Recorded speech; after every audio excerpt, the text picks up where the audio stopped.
Hey guys, so today we are going to look at things that might be getting in the way of your weight loss journey. So once you've set yourself up, or even if you haven't and you're looking into a weight loss journey, there are things that are going to come up that you either recognize or you don't, and sometimes this is going to derail you a bit. So if you've tried all the obvious bits and pieces and you're still not getting the results you're after, or things are stalling, then maybe this is what we need to look at. So this is kind of the next stage on after you've gone through the usual bits and pieces. So first one, it seems like something that I shouldn't need to bring up, but you'd be surprised how often this is. Not tracking your food intake or activity. Now there's a two-pronged part of this. Now if you've either been in a deficit for a while, which as you know is the only way to get into a weight loss phase, once you hit a certain point, you stop doing this. So before we look at the other ones, it might just be, you know what, you've kind of figured out what you need to eat and you've got a little bit lazy because you've lost, you maybe halfway to your goal and you relax a little bit. Things are moving well.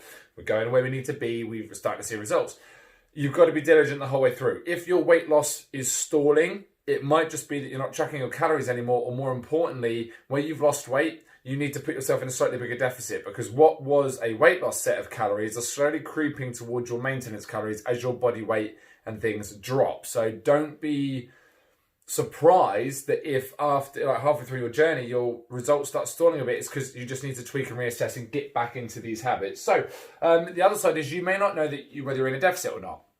You might have been, just because you've upped your activity, your weight has come down. That's great. But now we get to the point where you actually have to start paying attention to what's going on. So there is a video in the library, in this playlist as well, that will show you how to calculate your calories in a very simple way. If you want to use an online one, by all means be my guest. It's still the same thing. You need to know where you need to start, because if you don't have a starting point, you're not really going to progress from there. So how do we do that? So we need to, if you're not tracking your food intake properly, we need to look at calories or portion sizes, because either or works. You can either track calories or you can track portion sizes. Some people hate the counting part, and that's fine. It's not for everybody. I prefer to count calories to a degree, but there is another video that you will see which will tell you the difference between merely tracking calories, as in you've been told this is what you need to eat and you do it blindly, and actually paying attention. So check that video out as well, because it will help you kind of break that bit down.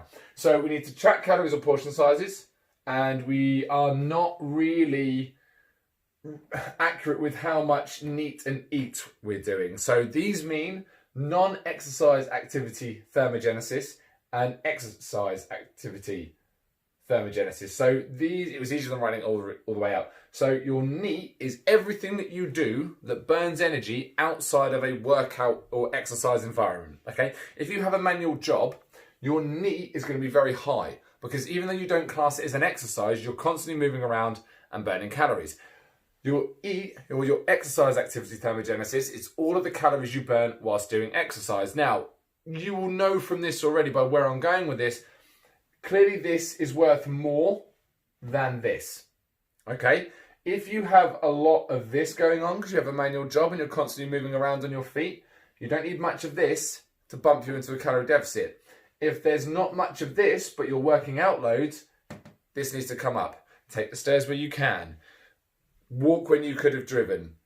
All these little things actually do a lot. Get up, instead of sending an email to your coworker, just get up, walk over and have a chat with them. These small bouts of movement are actually causing you to burn energy. If you sit down all day, or your job is predominantly sat down, you really need to be taking every opportunity you can to up these. Okay, so again, use of a calculator or tracker just to get an idea of where you should be, and just, a tracker can be taking a picture of your meal, not for the sake of social media, but actually logging and going, right, that's how much I'm eating now. It either needs to be smaller to come it down, or come up if you're trying to regain some sort of refeed or things like that. But for the sake of weight loss, if you're stalling and everything that's like X amount, we need to shrink the portion sizes down. As I've said, you need to ideally be equating for fats and protein. It's usually just carbs that need to be taken out or substituted. So if you're a bit high on the pasta, the potatoes and the rice, bring that down, add more vegetables in. Okay, they're less calorie dense, but they still make you feel full, or just bring them down altogether.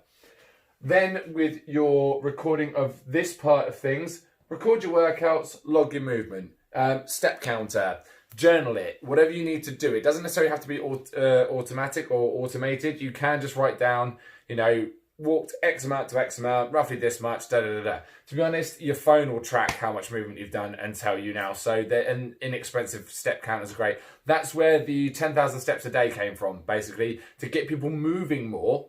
It was easier to set them a task of how many steps a day they need to do because you have to physically go and do them. So you were moving around.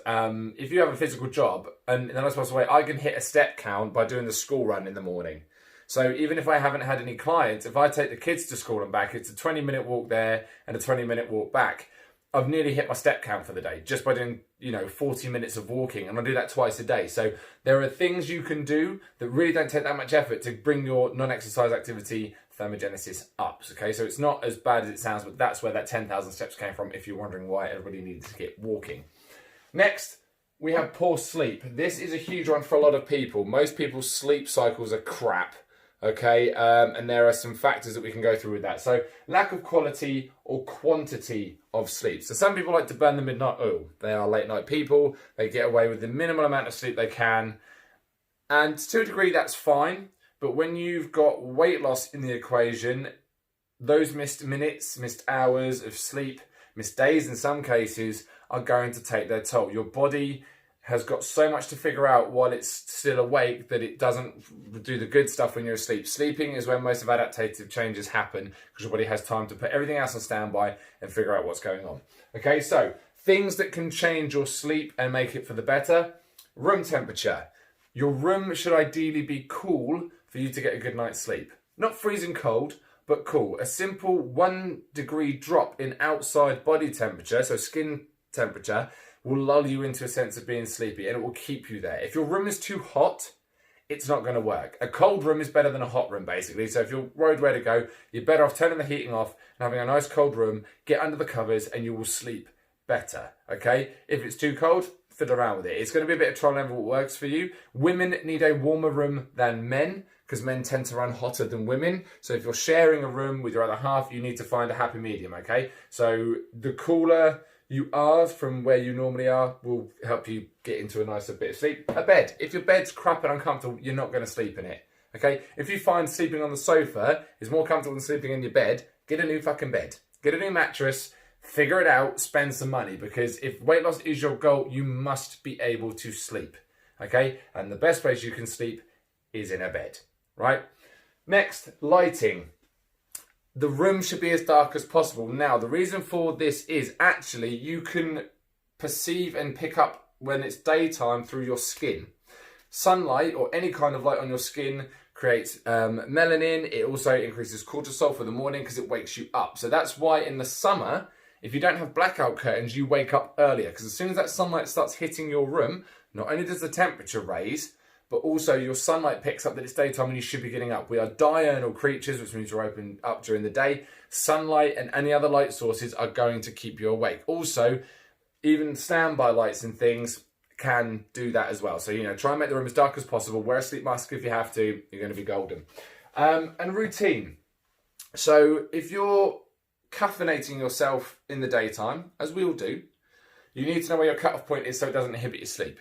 If you're playing games in the evening or you're on your phone and you find that you're overstimulated at the end of the day, then you're going to find it hard to go to sleep, okay? Stress management, which is coming up next, can also inhibit sleep. I suffer from bouts of insomnia. When I've got things to do, my brain doesn't turn off. I find it very hard to sleep. So even if I go to bed early, I'm still worrying things around in my head and I can wake up in the middle of the night worrying about things. So when that happens, I have to reassess and go down the stress management route, which I'll go through in a minute. Finally, there has been a lot of studies showing that Wi-Fi and other connections and things like that in a room can really affect your sleep as well because you're constantly being bombarded with external things that gets picked up through the body. It's up to you whether you want to turn everything off, but the key things that you really want to work on is keep the room cool, get a good bed, try and keep the light to a minimum, and go to bed at a reasonable time, okay? Especially if you're up early, you need to really... Adults work on a good amount, so 7 to 8 hours sleep is optimal for adults, okay? If you can run on less, there are the odd people that can. The trouble is, everyone wants to be that guy that can run on 3 hours sleep. There is a very small population of the planet that can do that, and chances are you're maybe not one of them. All right, so you might be able to do it for a little bit, but it's going to catch up with you. So please, please try and make sure you're getting 7 to 8 hours. 6 at a minimum if you've got lots to do. As a parent, I don't get more than 6 hours sleep sometimes, but I will always take the opportunity to get more if it turns up. Right, next, poor stress management. There is another video that explains what cortisol does to the body, and that is a stress hormone. In small doses, it's great for adaptation. In a large dose, it is not great. So let's look at the bad stuff. So stress management. If you are overly stressed all the time, you are not going to get the results you want. It's not necessarily a hormone imbalance to think, but if you're overly stressed out, it causes gastro problems, which I'll explain in the other video. It causes lack of sleep. It causes all these things that are going to get in the way. It causes poor food choices as well, right? So reasons why poor stress management is going to get problems. We're looking at overexposure to physical, mental, and emotional stress. Okay, there are 3 different elements. So physical stress is you're working out too much. You're not prioritizing recovery. Okay, recovery, as I've said, is where adaptation happens. If you work out all the time and never recover, you're not actually going to find the benefit because your body has no time to deal with the stimulus you're putting into it. It still needs to process what's going on. It's like having an update for your computer and never turning it off. The update doesn't install until the computer's been turned off, so when it restarts, it can put everything in place. Okay, your body is no different. Mental stress, you're taking on too much at work, you're taking on too many tasks as a parent, as a worker, you're doing too many jobs or whatever else. So this is a mental stress. It's a little bit different to emotional, but a mental stress is a big one that affects most people because they've got so much going on and they find it hard to figure out, where they sit with everything. So you need to work on prioritizing stress and what else. And finally, emotional stress. Breakups are hard emotionally, family issues, your pet passing away or being ill, your children not being well. These two tend to cross over a little bit, but emotional stress I like to separate from mental stress because people can be generally absolutely fine emotionally, but they got a lot of stress at work, but it's not making them feel stressed. You've got to really identify which one you fall into. So how do we go through that? Getting help. If you are suffering in any of these, so help physically under working out too much or your job's too physical and you can't adapt to it, come see a trainer. We will help you navigate through what's enough and what's not, and what's too much. With mental health, seeking a behavioural therapist like myself or any other type of therapist to help hash out and make sense of your problems is really going to be beneficial in the long run for anything. Not only is it beneficial for your physical health, as in you might be able to start getting back on the weight loss train, but it's also really going to help you mentally. And there are another set of videos that explain exactly why physical health and mental health come together. You cannot have one really without the other. And emotional stress, sometimes just by actively walking away from a situation is going to help with your stress. Okay, or again, seeking help from a therapist or whoever you need to see, or even just talking to that person, explaining how they're making you feel can take a weight off your shoulder and allow you to regulate yourself again. Okay, exposure management, again, is if it's severe, you get help. If it's not so severe, exposure management will work because you just assess. Okay, am I doing too much? Have I taken on too many jobs? How can I maybe bring those down? Am I working out too much? Can I refine these little processes? These are things that can be done by yourself, and they're really going to help because you actually then have a case of going, right, I'm doing too much here, doing too much there, I can claw that back, and then what you actually get is this nice area where you can recover from, and then as you've done these other tasks, maybe add some more in. With the programming and recovery, they kind of come into the same thing. So programming will come into maybe day-to-day task management. It can come under what your workout's got to be to put the right stress on the right part of the body at the right time and not just do a bit of everything. And recovery kind of adds into all this as well. If you're not eating right, if you're not sleeping right, if you're not taking the time away from workouts or using the right rest periods and stuff, you are putting yourself under a lot of physical stress. Okay, in short terms, physical stress is great. Over the long term, it's not so great. It can be detrimental. Right, so keep these on here. By all means, save these videos again to your library, but if not, that's what they're on YouTube for, sole purpose. Take some time to assess these things. It might be just the one bit here, there, or anywhere that you're not doing, and it might be the difference between you making progress and not making progress. Any questions, as always, please let me know.